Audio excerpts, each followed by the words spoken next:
when you go through the yellow, is it turning red? Yeah, They yeah. never do. And it's common, not for you, but I think the red light card, it's common. For now, it's only speed.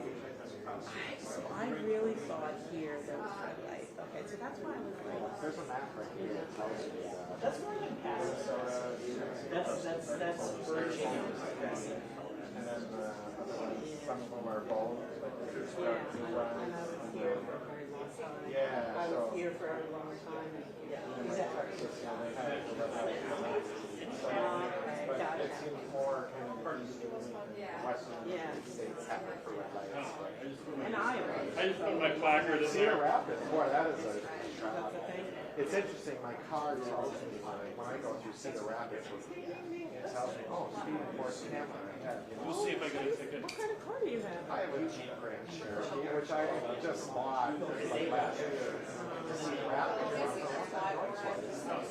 and every time I went by where one of those cameras were, I finally figured out, oh, it's telling me that it's going by.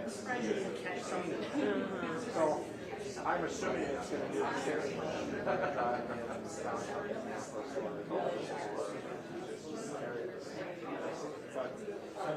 tells me that's being told me.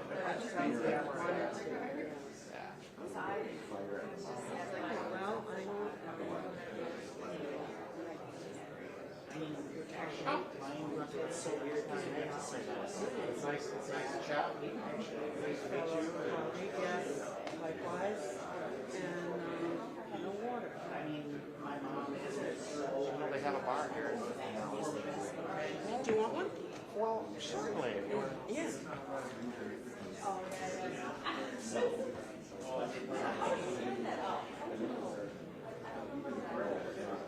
I mean, honestly, you probably just, if you didn't get it, there's no harm. If you did, there's no harm in it. It's like a 2-dose thing, so you got to get a shot about 2. But, you know, so. It's like,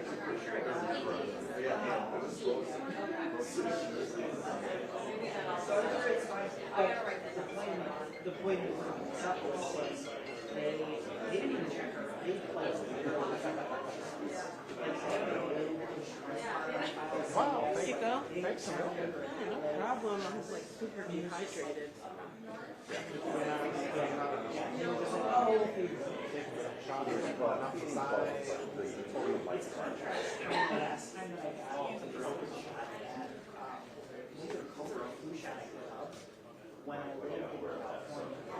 I think the tree's in the way, but it's just on the other side of that tree. That's where it is.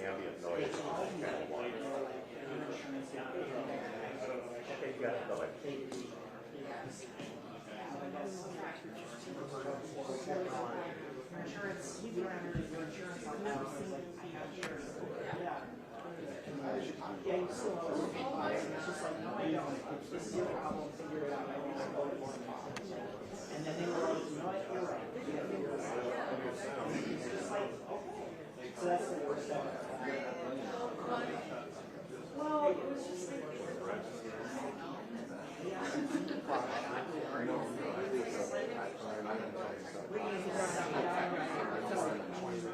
no, that's just ridiculous. Yeah, no, it's just going to be 3 minutes.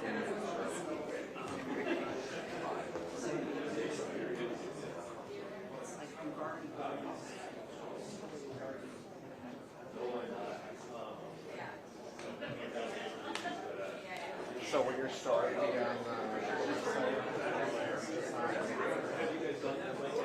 I don't know if this is going to be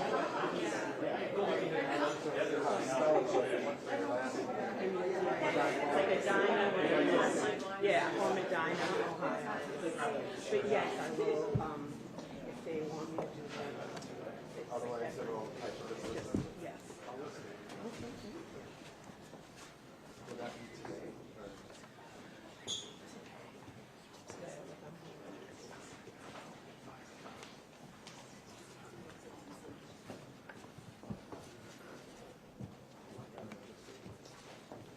Check, you hear me all right? Yes.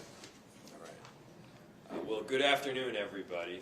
We are really thrilled to be here because we all know how important public safety is in our city. And we also know that you can't have full safety unless our streets are safe and people are able to get from point A to point B as safely as possible. And so I'm thrilled to be here with our partners from both the state and the city to celebrate the launch of an initiative that has been quite long in the making. And that's to add another piece of the puzzle to our traffic safety system. And today we are officially flipping the on switch to make sure that we have speeding cameras in our city. In other words, if you're speeding, you could get a photograph taken of your license plate. That photograph will be sent in the mail, and you could get a ticket. Importantly, and I want to be clear on this, the cameras are only able to capture the images of the plate. They will not capture any facial information or beyond. This is about safety, not surveillance. At the heart of this idea is a really simple one, which is that we need to keep pedestrians safe. Our officers that do law enforcement can't be everywhere all at once. Even if we added dramatically to the number of police that we had in our department, they could not be everywhere all at once.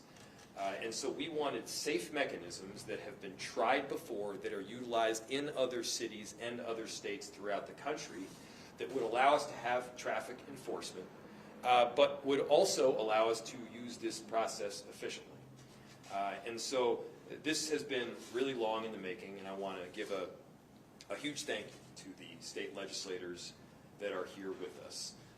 They're going to be speaking shortly, but it's due to their work. It's due to the work of our Public Works Department, people like Ethan Foley, who've been working on it for years now, that this is finally coming to fruition. As of today, we are turning on the cameras for 5 different locations, and that's for speeding. But next year, we're going to add to the mix even further and add at least another 11 cameras that are going to go to a combination of both speeding and red light. So again, the first cameras, they go live today. This is a very big step for public safety in our city. Going to create stronger neighborhoods with plenty more to come. And with that, I'm very proud to turn it over to our key partners at the state legislature. And I will start with Representative Sensamira. Thank you so much for their support. Let me be clear, we could not have done this without them. This used to be against the law. They now gave cities the ability to keep people safer, and we are so proud of their work because they made this happen. Thank you. Good afternoon. My name is Samantha Sensumura. I'm the state representative for District 63A, representing part of South Minneapolis, and I'm also a member of the House Transportation Committee. But really, first and foremost, I'm a mom, and I know that when I think about public safety in this city and I think about what is most scary for me as a mom, thinking about my kids out on our streets, it's traffic safety, right? It's the way that people are driving and the wish that I have for them that they can run outside, that they can play in our front lawn, and they can be safe. And we know that since the pandemic, we have seen a huge uptick in unsafe driving in cities around our country and certainly here in Minneapolis. So that's really what propelled me to want to be part of this legislation. You know, I will say at first, I was skeptical about this piece of legislation, as I think, you know, numerous community members have been. I've lived in Minneapolis long enough that I was one of those people that did, about 20 years ago, get one of the tickets for the previous system that we had when I was about a 16-year-old driver. And some folks may know that at that time, cities did not have the authority to implement this kind of program.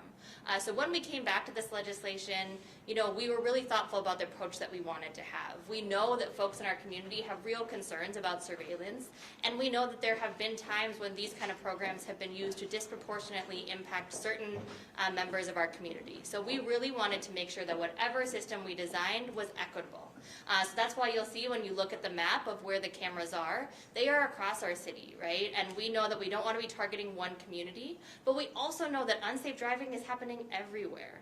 And so I was really convinced by talking to folks at the city who have really dug in deep on this, who've looked at the data, who've said, what are all of the things we need to do to achieve the Vision Zero of zero traffic deaths? There's a lot of work we need to do, and at the state we are committed partners in that. We need to redesign some of our roads that are highways, ripping, like, street roads that are like highways ripping through our community where people are driving way too fast that incentivize bad driving behavior. But in the interim, we can put in these traffic safety cameras, and I do believe they will make our streets safer, and I do believe that they have the possibility of saving lives in our community. So I'm excited about the thoughtful approach we took. We're doing a pilot program with 2 cities, Minneapolis being one of them, because of the groundwork that they had laid to really be able to successfully implement this kind of policy. I'm looking forward to seeing how this rolls out in Minneapolis, to see the expansion of these cameras, to potentially include red light cameras, so that we can go back to the legislature and see if we want to continue this program both here in Minneapolis and statewide. So I look forward to digging into the data, and I'm happy that today our streets will just be a little bit safer. Now I would love to invite my partner in this piece of legislation in the Senate, Senator Zainab Mohammed.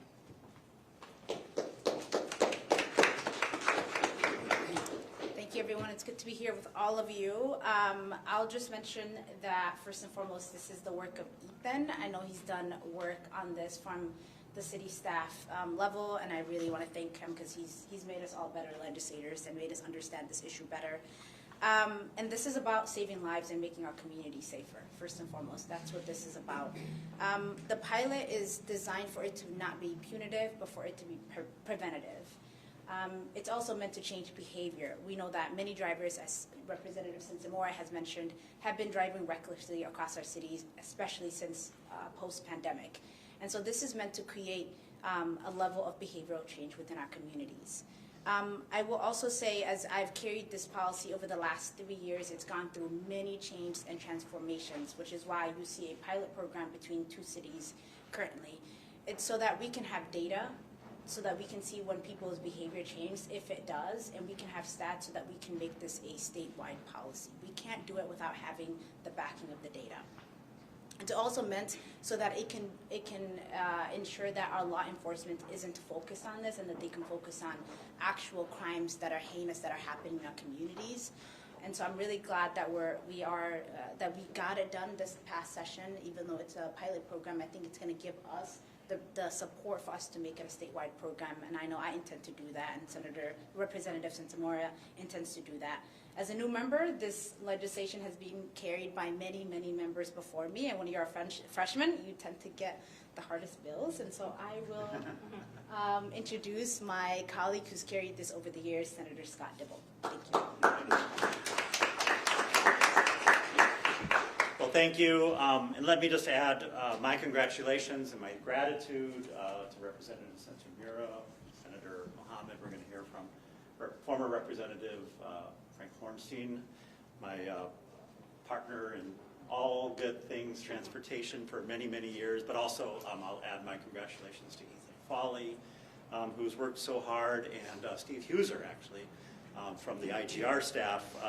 The 2 of them have really worked hard to shepherd this idea at the state legislature, get it over the finish line, put a tremendous amount of passion and research over the course of many years into this effort. Minneapolis and Minnesota will be a better place for your efforts, so thank you very much.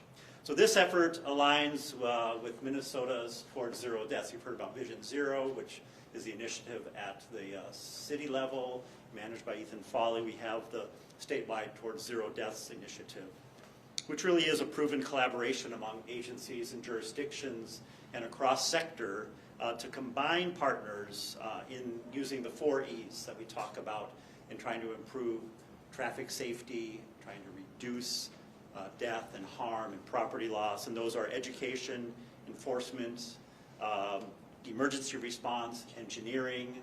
We might add another E, which is empathy, compassion, understanding the human element, the human tragedy that we're talking about here. We are very focused on driving down fatalities, and kind of comes and goes, but lately it's been moving in the wrong direction. 2023 we had 402 deaths, and in 2024 went all the way up to 477. In 2025, we were already at 282 deaths in Minnesota. So reversing these tragic events is essential. In the Senate Transportation Committee, we dedicate an enormous amount of time and effort to improving the lives, health, and safety of Minnesotans in collaboration with the Department of Transportation, Department of Public Safety. We're proud to have reestablished the Council on Traffic Safety 2 years ago to guide this work. Today's action is one more step towards streets and highways where every family can expect their loved one to come home safely, because safety on our streets for everyone, whether you're walking or biking or rolling, is a basic expectation that we have, that we should all have as citizens, as members of this city and this community. Over the past 2 years, more than 40 people have lost their lives on Minneapolis streets due to speeding and reckless driving, and each one of those people is a beloved family member or friend, each loss completely preventable. So the launch of speed enforcement cameras, and then we'll have red light cameras, is an important tool to help us stop this needless suffering. So thank you very much, and I am extremely proud to introduce my former colleague and still one of my very best friends, like I said, my partner, the former chair of the House Transportation Committee, Frank Hornstein. Thank you, Chairman Dibble, and thanks to everyone at the City of Minneapolis who has helped bring us this legislation and brought us to this day. This legislation enacted will save lives. And as Mayor Fry said, it's been a long time in coming. I first encountered this legislation as a member of the Transportation Committee in 2007. So almost 20 years of working on this bill, working on this concept, making the kinds of changes that Senator Mohammed had mentioned have brought us here, and we can't thank the city enough for their efforts. We have seen an epidemic in deaths, as Senator Dibble mentioned, speeding, primary among them. And the advent of these cameras will be preventative and will, I think, definitely lower the number of deaths and injuries that we have on our roadways. So with tremendous gratitude, I now would like to introduce a member of our City Council who's worked very hard on this, from the 7th Ward, Katie Cashman. Thank you so much, Representative Hornstein, and thank you everyone for being here. My name is Katie Cashman.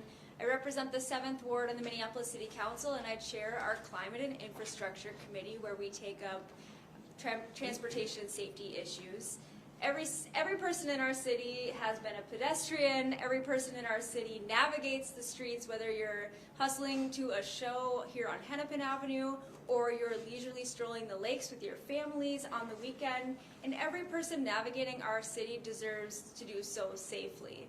And it is our job as leaders, as legislators, to work across levels of government to solve problems. And I think today we are exhibiting that Minneapolis is willing to step up, is willing to work with partners and do the right thing. And as a council member, I hear from constituents on a daily basis about their want for us to slow down speedy vehicles. It's actually one of the top constituent concerns that my office hears. And so I'm happy that we're taking this step today. This traffic camera pilot goes hand in hand with our Vision Zero goal to end traffic deaths. But unfortunately, we have lost 45 people to speeding cars in our city in the last 3 years, and hundreds more have been seriously injured. And this is truly devastating, and I'm glad that we're taking a step to be on the right side of correcting this. So the project was done in collaboration between the city and state. I hope we'll see some great impacts from this pilot. I know our residents will be curious to have us follow up with data and metrics as we proceed, and I look forward to continuing to do that and continuing to do this, continuing to build out this pilot in all the ways that make sense for our city. And next I'll introduce our Public Works Director, Tim Sexton, who has been a real champion for this, imposing smart technology in our city to help us reach our goals.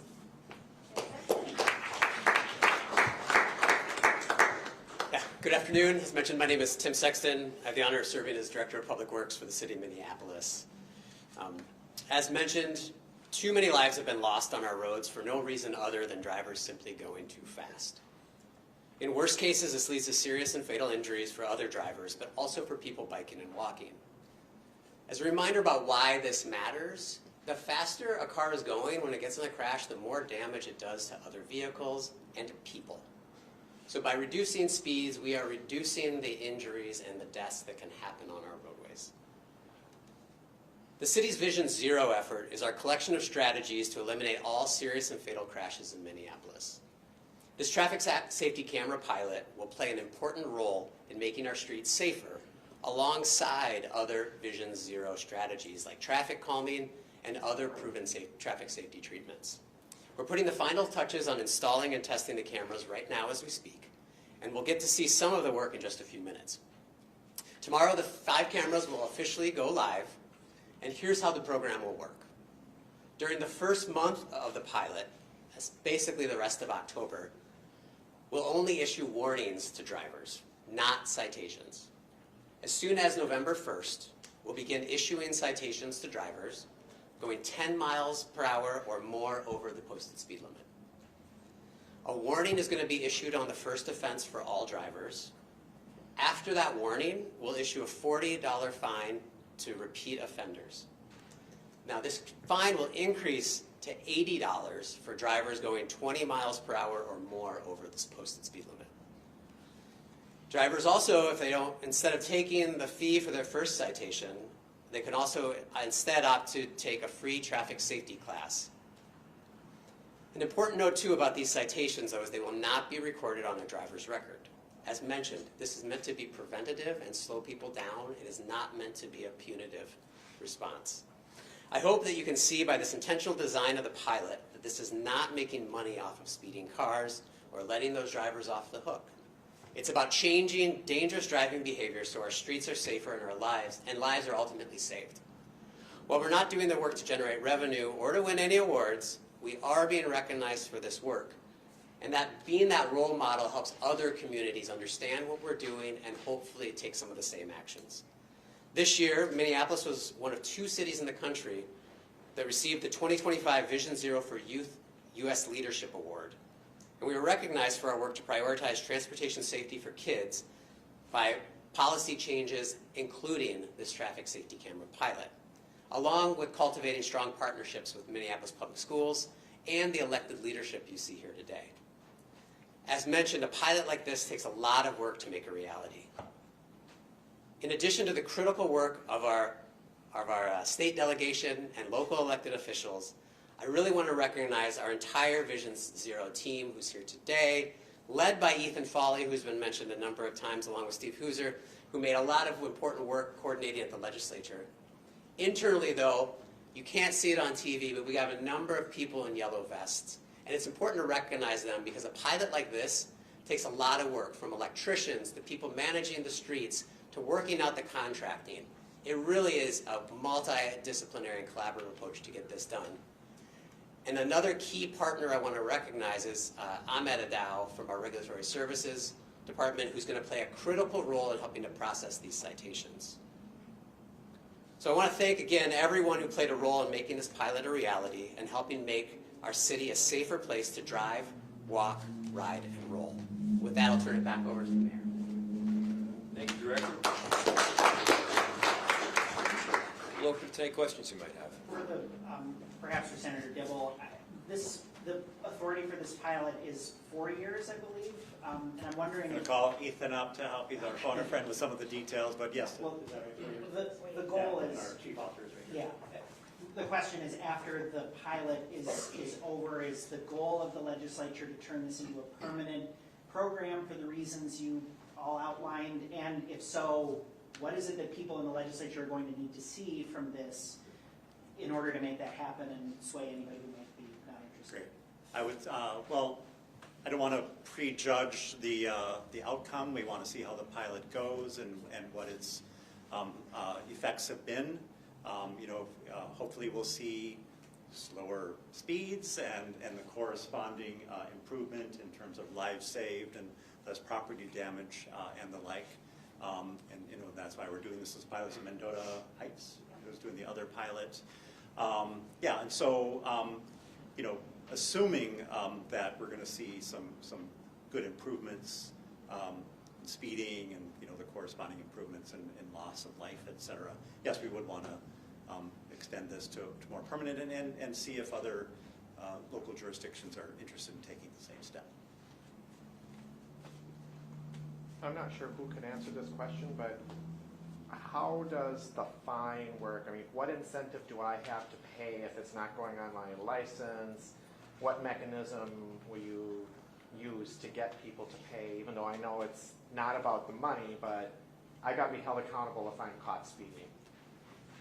Right. I don't know, Ethan. Yeah, I was going to say, can we send them to? Yeah, we'll send them to collections. So, right. So is it going live today or tomorrow? We heard both. Tomorrow. Tomorrow. Okay. First.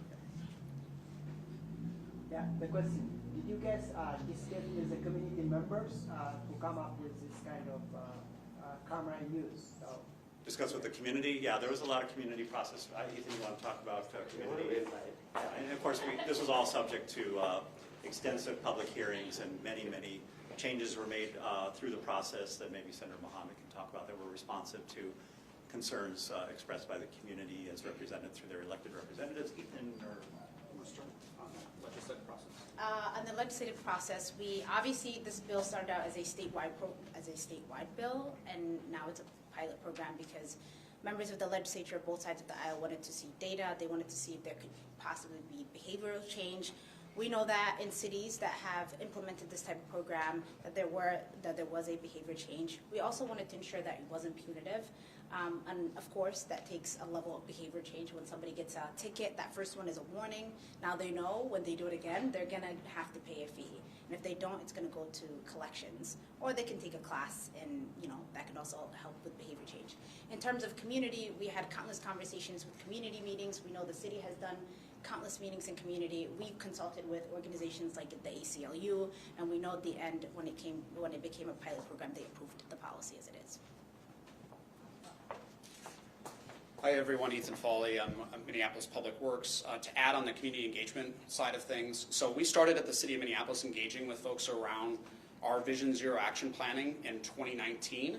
And what we really heard from people right away is people wanted us to be proactive in making our streets safer. And they wanted a variety of strategies around that, and they were concerned about unsafe driving. And we started then looking at the idea of traffic safety cameras, and we started asking people then about the idea. And we heard generally a lot of support for doing a pilot, but we also heard some concerns or questions about the details of how it might operate. And so what we worked with our legislative partners is really to address that feedback that we were hearing. And what I'm really excited about is as we've continued to engage with people, as we've been sharing the details of what was put together at the legislature, that support we've seen has grown a lot. In our most recent engagement this year, we heard from more than 1,200 people. More than 80% of those people were offering support for the pilot program.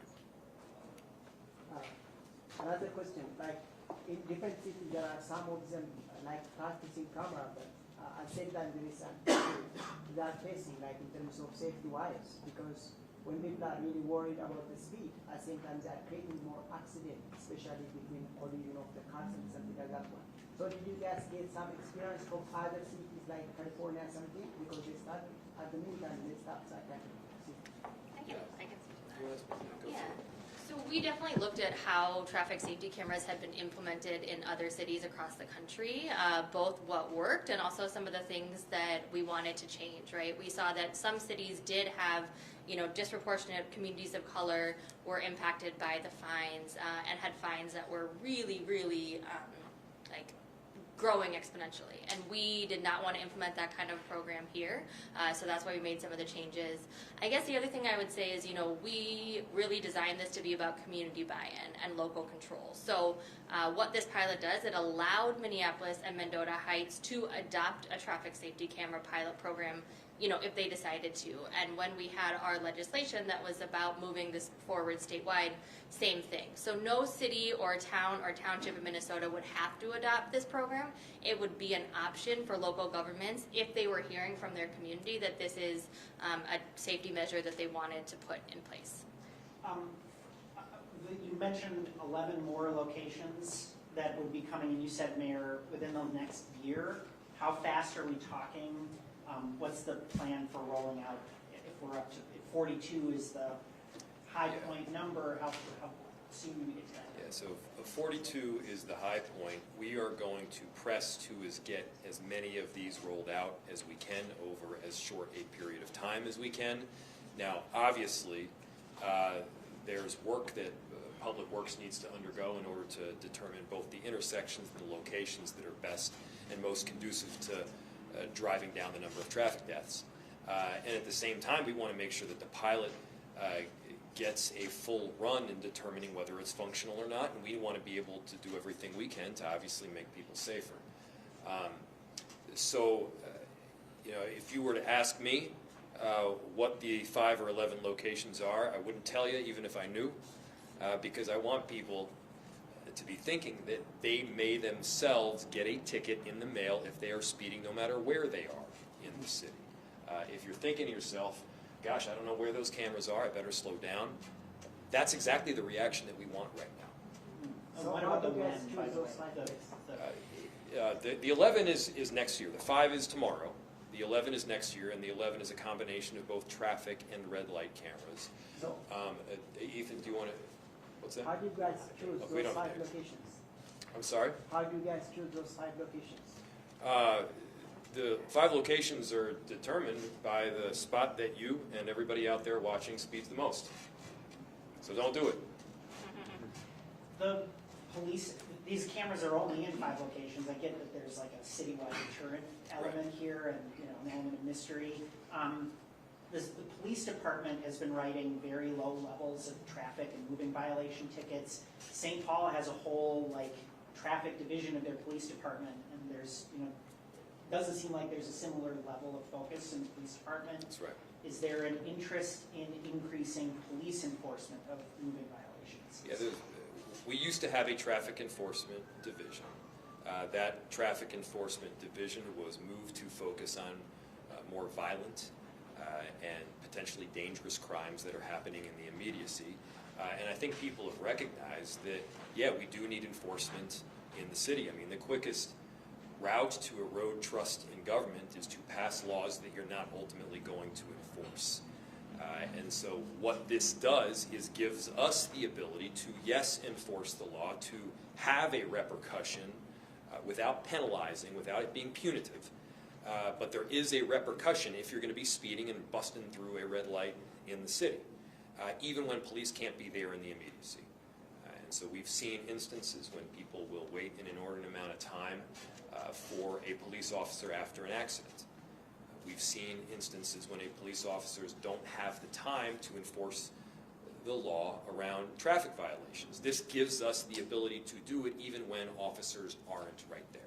And it works. I mean, Representative Sensamira mentioned one of the first tickets that she got. I've only gotten a few tickets in my life, but one of them was back when I was living in Northern Virginia, Washington, D.C., and it was going through a red light.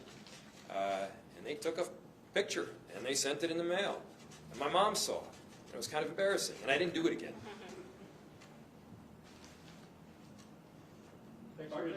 Thanks, everybody. So we are walking right out of here. We're going to go down in between First and Hennepin, and we're going to look at one of the very first traffic cameras. So join us. You get to see exactly what it looks like. And by the way, how many of you heard the squealing wheels as someone was revving their engine and probably going way over the speed limit? If that happened tomorrow, they would have gotten